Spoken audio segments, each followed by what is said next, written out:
Shalom and good morning. పరిశుద్ధులందరికీ శుభవందనములు, ఉదయకాల వందనములు. ఈ దిన కృపావాక్యము 121వ కీర్తన 5వ వచనము. యెహోవాయే నిన్ను కాపాడువాడు, నీ కుడి ప్రక్కను యెహోవా నీకు నీడగా ఉండును. ఎంత గొప్ప శుభ వాగ్దానం కదా మనకందరికీ. మనం ప్రతి వారము అనుదినము ఏదో ఒక ప్రయాణాలు చేసేవారమే. మన ప్రయాణాలలో మన కుడిపక్క మన ఎడపక్క మనం ఉండి తన దూతలు కాపలా ఉంచి మనల్ని నడిపించేవాడు. ఎంత గొప్ప వాగ్దానము. ఇజ్రాయెల్ కాపాడువాడు, కొనుకడు నిద్రపోడు అనే వాగ్దానం ఉంది కదా. మరి అట్టి ఈ వాగ్దానము ఎంత దీవెనకరమో మనకు పరిశుద్ధులారా. అనుదినము మన ప్రార్థనతో మన కుటుంబాలను మన జీవితాలను ఆరంభిస్తే ఎంత దీవెనకరంగా ఉంటుందో. మరి 2017లో ఒక నీతిమంతుడైన ఒక భక్తుని కలవడం జరిగింది. 117 సంవత్సరాల వయసు ఆయనది, సుంకర సామ్యుల్ గారని. ఆయన కలిసినప్పుడు ఆయన చూసినప్పుడు నిజంగా అబ్రహాం గారు ఇలానే ఉంటారేమో అనుకున్నాను. కానీ ఆ భక్తుడు ఆయన దినదినం కలిగి ఉన్న కృప ఏంటనగా ఆయన ప్రార్థన చేసే 3 గంటలు మోకాళ్ళ మీద నుంచి ప్రార్థన ఆయన లేవడు.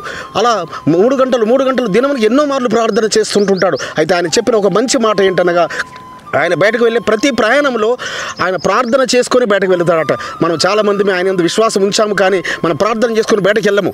సో ప్రార్థన చేసుకొని బయటకు వెళ్ళినప్పుడు మనం అది చిన్న షాప్కి వెళ్ళినా సరే ఆయన మనం ఇంటికి వచ్చే లోపు ఏం జరుగుతుందో తెలియదు పరిశుద్ధులారా. కాబట్టి మనం ప్రతి ప్రయాణంలో ఆయన హస్తము ఆయన బాహు మనకు తోడుగా ఉండాలంటే ప్రార్థన చేసుకొని మన ప్రయాణాన్ని ఆయనకు అప్పగించుకొని వెళ్ళాలి. ఆయన అదే చెప్పాడు, నా ప్రయాణాన్ని ఆయనకు అప్పగించుకొని వెళ్తాను. నేను ఎన్ని మార్లు ఇంటి నుంచి బయటకు వెళ్ళినా మళ్ళీ అన్ని మార్లు నేను అప్పగించుకుంటాను. కాబట్టి మనము కూడా మన బిడ్డలకి ఇదే నేర్పుదాము, మనము కలిగి ఉందాము. మనం అనేకల గురించి మనం ప్రార్థన చేద్దాము. వారి ప్రయాణాల్లో ఆయన తోడుగా ఉండున్నట్లుగా, ఆయన సన్నిధి దూత కాపలా ఉంచినట్లుగా. ఎందుకంటే భయభక్తులు వారి చుట్టూ దూతలు కాపలా ఉంటారని నిజము, అది సత్యమే.